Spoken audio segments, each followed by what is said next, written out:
بسم الله الرحمن الرحيم. الحمد لله الذي أنزل على عبده الكتاب ولم يجعل له عوجا قيما لينذر بأسا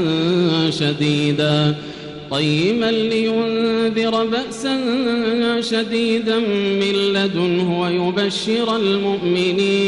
ويبشر المؤمنين الذين يعملون الصالحات أن لهم أجرا حسنا ماكثين فيه أبدا وينذر الذين قالوا اتخذ الله ولدا ما لهم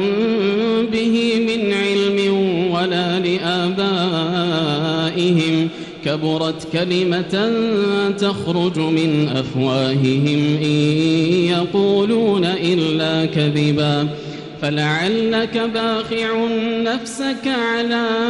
آثارهم إن لم يؤمنوا بهذا الحديث أسفا إنا جعلنا ما على الأرض زينة لها لنبلوهم أيهم أحسن عملا وإنا لجاعلون ما عليها صعيدا جرزا أم حسبت أن أصحاب الكهف والرقيم كانوا من آياتنا عجبا إذ أوى الفتية إلى الكهف فقالوا ربنا آتنا من لدنك رحمة وهيئ لنا من أمرنا رشدا فضربنا على آذانهم في الكهف سنين عددا ثم بعثناهم لنعلم أي الحزبين أحصى لما لبثوا أمدا نحن نقص عليك نبأهم بالحق إنهم فتية آمنوا بربهم وزدناهم هدى وربطنا على قلوبهم إذ قاموا فقالوا ربنا رب السماوات والأرض لن ندعو من دونه إلها لقد قلنا إذا شططا هؤلاء قومنا اتخذوا من دونه آلهة لولا يأتون عليهم بسلطان بين فمن أظلم ممن افترى على الله كذبا وإذ اعتزلتموهم وما يعبدون إلا الله فأووا إلى الكهف ينشر لكم ربكم من رحمته ويهيئ لكم من أمركم مرفقا وترى الشمس إذا طلعت تزاور عن كهفهم ذات اليمين وإذا غربت تقرضهم ذات الشمال وهم في فجوة منه ذلك من آيات الله من يهد الله فهو المهتد ومن يضلل فلن تجد له وليا مرشدا وتحسبهم أيقاظا وهم رقود ونقلبهم ذات اليمين وذات الشمال وكلبهم باسط ذراعيه بالوصيد لو اطلعت عليهم لوليت منهم فرارا ولملئت منهم رعبا وكذلك بعثناهم ليتساءلوا بينهم قال قائل منهم كم لبثتم قالوا لبثنا يوما أو بعض يوم قالوا ربكم أعلم بما لبثتم فابعثوا أحدكم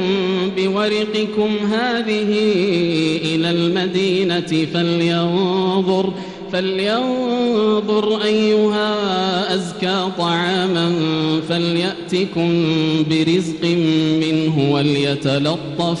وليتلطف ولا يشعرن بكم أحدا إنهم إن يظهروا عليكم يرجموكم أو يعيدوكم في ملتهم ولن تفلحوا إذا أبدا وكذلك أعثرنا عليهم ليعلموا أن وعد الله حق وأن الساعة لا ريب فيها إذ يتنازعون بينهم أمرهم فقالوا ابنوا عليهم بنيانا ربهم أعلم بهم قال الذين غلبوا على أمرهم لنتخذن عليهم مسجدا سيقولون 3 رابعهم كلبهم ويقولون 5 سادسهم كلبهم رجما بالغيب ويقولون 7 وثامنهم كلبهم قل ربي أعلم بعدتهم ما يعلمهم إلا قليل فلا تمار فيهم إلا مراء ظاهرا ولا تستفت فيهم منهم أحدا ولا تقولن لشيء إني فاعل ذلك غدا إلا أن يشاء الله واذكر ربك إذا نسيت وقل عسى أن يهديني ربي لأقرب من هذا رشدا ولبثوا في كهفهم 300 سنين وازدادوا 9 قل الله أعلم بما لبثوا له غيب السماوات والأرض أبصر به وأسمع ما لهم من دونه من ولي ولا يشرك في حكمه أحدا واتل ما أوحي إليك من كتاب ربك لا مبدل لكلماته ولن تجد من دونه ملتحدا واصبر نفسك مع الذين يدعون ربهم بالغداة والعشي يريدون وجهه ولا تعد عيناك عنهم تريد زينة الحياة الدنيا ولا تطع من أغفلنا قلبه عن ذكرنا واتبع هواه وكان أمره فرطا وقل الحق من ربكم فمن شاء فليؤمن ومن شاء فليكفر إنا أعتدنا للظالمين نارا أحاط بهم سرادقها وإن يستغيثوا يغاثوا بماء كالمهل يشوي الوجوه بئس الشراب وساءت مرتفقا إن الذين آمنوا وعملوا الصالحات إنا لا نضيع أجر من أحسن عملا أولئك لهم جنات عدن تجري من تحتهم الأنهار يحلون فيها من أساور من ذهب ويلبسون ثيابا خضرا من سندس واستبرق متكئين فيها على الأرائك نعم الثواب وحسنت مرتفقا واضرب لهم مثل الرجلين جعلنا لأحدهما جنتين من أعناب وحففناهما بنخل وجعلنا بينهما زرعا كلتا الجنتين آتت أكلها ولم تظلم منه شيئا وفجرنا خلالهما نهرا وكان له ثمر فقال لصاحبه وهو يحاوره أنا أكثر منك مالا وأعز نفرا ودخل جنته وهو ظالم لنفسه قال ما أظن أن تبيد هذه أبدا وما أظن الساعة قائمة ولئن رددت إلى ربي لأجدن خيرا منها منقلبا قال له صاحبه وهو يحاوره أكفرت بالذي خلقك من تراب ثم من نطفة ثم سواك رجلا لكن هو الله ربي ولا أشرك بربي أحدا ولولا إذ دخلت جنتك قلت ما شاء الله لا قوة إلا بالله إن ترني أنا أقل منك مالا وولدا فعسى ربي أن يؤتيني خيرا من جنتك ويرسل عليها حسبانا من السماء فتصبح صعيدا زلقا أو يصبح ماؤها غورا فلن تستطيع له طلبا وأحيط بثمره فأصبح يقلب كفيه على ما أنفق فيها وهي خاوية على عروشها ويقول يا ليتني لم أشرك بربي أحدا ولم تكن له فئة ينصرونه من دون الله وما كان منتصرا هنالك الولاية لله الحق هو خير ثوابا وخير عقبا واضرب لهم مثل الحياة الدنيا كماء إن أنزلناه من السماء فاختلط به نبات الأرض فأصبح هشيما تذروه الرياح وكان الله على كل شيء مقتدرا المال والبنون زينة الحياة الدنيا والباقيات الصالحات خير عند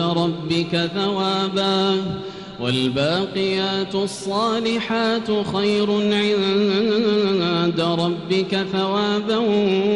وخير أملا ويوم نسير الجبال وترى الأرض بارزة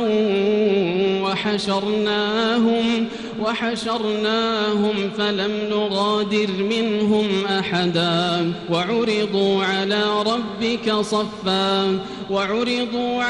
ربك صفا لقد جئتمونا كما خلقناكم أول مرة بل زعمتم أن لن نجعل لكم موعدا ووضع الكتاب فترى المجرمين مشفقين مما فيه ويقولون يا ويلتنا ما لهذا الكتاب لا يغادر صغيرة ولا كبيرة إلا أحصاها ووجدوا ما عملوا حاضرا ولا يظلم ربك أحدا وإذ قلنا للملائكة اسجدوا لآدم فسجدوا إلا إبليس كان من الجن ففسق عن أمر ربه أفتتخذونه وذريته أولياء من دوني وهم لكم عدو بئس للظالمين بدلا ما أشهدتهم خلق السماوات والأرض ولا خلق أنفسهم وما كنت متخذ المضلين عضدا ويوم يقول نادوا شركائي الذين زعمتم فدعوهم فلم يستجيبوا لهم وجعلنا بينهم موبقا ورأى المجرمون النار فظنوا أنهم مواقعوها ولم يجدوا عنها مصرفا ولقد صرفنا في هذا القرآن للناس من كل مثل وكان الإنسان أكثر شيء جدلا وما منع الناس أن يؤمنوا إذ جاءهم الهدى ويستغفروا ربهم إلا أن تأتيهم سنة الأولين أو يأتيهم العذاب قبلا وما نرسل المرسلين إلا مبشرين ومنذرين ويجادل الذين كفروا بالباطل ليدحضوا به الحق واتخذوا آياتي وما أنذروا هزوا ومن أظلم ممن ذكر بآيات ربه فأعرض عنها ونسي ما قدمت يداه إنا جعلنا على قلوبهم أكنة أن يفقهوا وفي آذانهم وقرا وإن تدعوهم إلى الهدى فلن يهتدوا إذا أبدا وربك الغفور ذو الرحمة لو يؤاخذهم بما كسبوا لعجل لهم العذاب بل لهم موعد لن يجدوا من دونه موئلا وتلك القرى أهلكناهم لما ظلموا وجعلنا لمهلكهم موعدا وإذ قال موسى لفتاه لا أبرح حتى أبلغ مجمع البحرين أو أمضي حقبا فلما بلغا مجمع بينهما نسيا حوتهما فاتخذ سبيله في البحر سربا فلما جاوزا قال لفتاه آتنا غداءنا لقد لقينا من سفرنا هذا نصبا قال أرأيت إذ أوينا إلى الصخرة فإني نسيت الحوت وما أنسانيه إلا الشيطان أن أذكره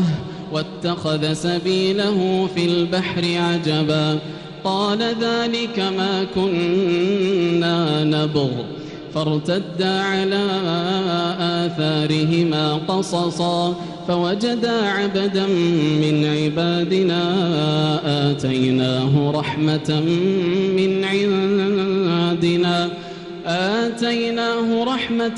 من عندنا وعلمناه من لدنا علما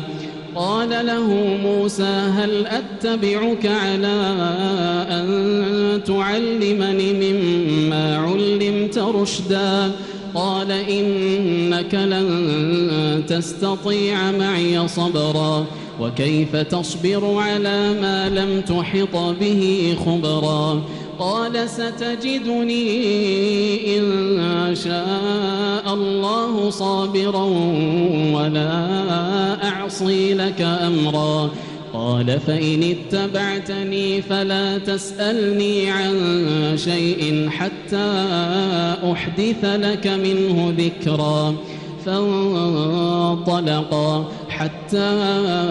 إذا ركبا في السفينة خرقها قال أخرقتها لتغرق أهلها لقد جئت شيئا إمرا. قال ألم أقل إنك لن تستطيع معي صبرا. قال لا تؤاخذني بما نسيت ولا ترهقني من أمري عسرا. فانطلقا حتى إذا لقيا غلاما فقتله.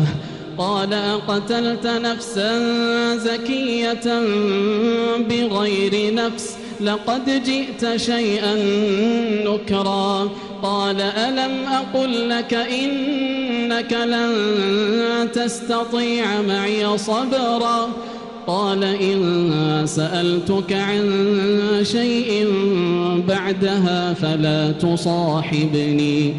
قد بلغت من لدني عذرا. فانطلقا حتى إذا أتيا أهل قرية استطعما أهلها فأبوا أن يضيفوهما فوجدا فيها جدارا يريد أن ينقض فأقامه. قال لو شئت لاتخذت عليه أجرا. قال هذا فراق بيني وبينك سأنبئك بتأويل ما لم تستطع عليه صبرا. أما السفينة فكانت لمساكين يعملون في البحر فأردت أن أعيبها وكان وراءهم ملك يأخذ كل سفينة غصبا. وأما الغلام فكان أبواه مؤمنين فخشينا أن يرهقهما طغيانا وكفرا فأردنا أن يبدلهما ربهما خيرا منه زكاة وأقرب رحما. وأما الجدار فكان لغلامين يتيمين في المدينة وكان تحته كنز لهما وكان أبوهما صالحا فأراد ربك أن يبلغا أشدهما ويستخرجا كنزهما رحمة من ربك وما فعلته عن أمري ذلك تأويل ما لم تسطع عليه صبرا. ويسألونك عن ذي القرنين قل سأتلو عليكم منه ذكرا. إنا مكنا له في الأرض وآتيناه من كل شيء سببا فأتبع سببا حتى إذا بلغ مغرب الشمس وجدها تغرب في عين حمئة ووجد عندها قوما قلنا يا ذا القرنين إما أن تعذب وإما أن تتخذ فيهم حسنا. قال أما من ظلم فسوف نعذبه ثم يرد إلى ربه فيعذبه عذابا نكرا. وأما من آمن وعمل صالحا فله جزاء الحسنى وسنقول له من أمرنا يسرا. ثم أتبع سببا حتى إذا بلغ مطلع الشمس وجدها تطلع على قوم لم نجعل لهم من دونها سترا كذلك وقد أحطنا بما لديه خبرا ثم أتبع سببا حتى إذا بلغ بين السدين وجد من دونهما قوما لا يكادون يفقهون قولا قالوا يا ذا القرنين إن يأجوج ومأجوج مفسدون في الأرض فهل نجعل لك خرجا على أن تجعل بيننا وبينهم سدا قال ما مكني فيه ربي خير فأعينوني بقوة أجعل بينكم وبينهم ردما آتوني زبر الحديد حتى إذا ساوى بين الصدفين قال انفخوا حتى إذا جعله نارا قال آتوني أفرغ عليه قطرا فما استطاعوا أن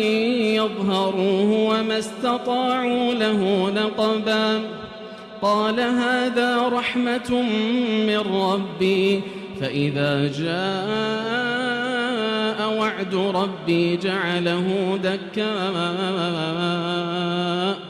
وكان وعد ربي حقا وتركنا بعضهم يومئذ يموج في بعض ونفخ في الصور فجمعناهم جمعا وعرضنا جهنم يومئذ للكافرين عرضا الذين كانت أعينهم في غطاء عن ذكري وكانوا لا يستطيعون سمعا أفحسب الذين كفروا أن يتخذوا عبادي من دوني أولياء اتخذوا عبادي من دوني أولياء إنا أعتدنا جهنم للكافرين نزلا قل هل ننبئكم بالأخسرين أعمالا الذين ضل سعيهم في الحياة الدنيا وهم يحسبون أنهم يحسنون صنعا أولئك الذين كفروا بآيات ربهم ولقائه فحبطت أعمالهم فلا نقيم لهم يوم القيامة وزنا ذلك جزاؤهم جهنم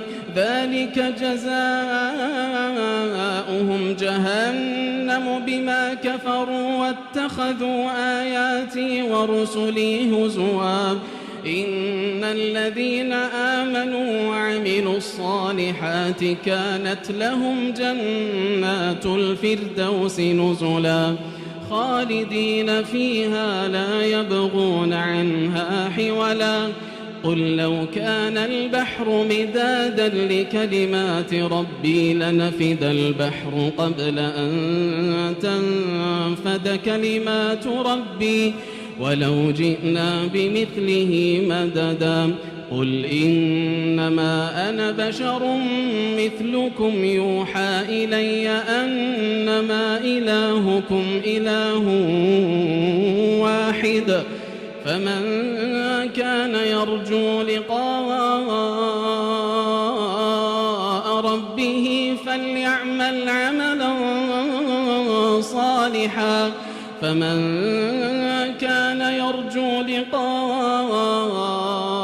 ربه فليعمل عملا صالحا ولا يشرك بعبادة ربه أحدا.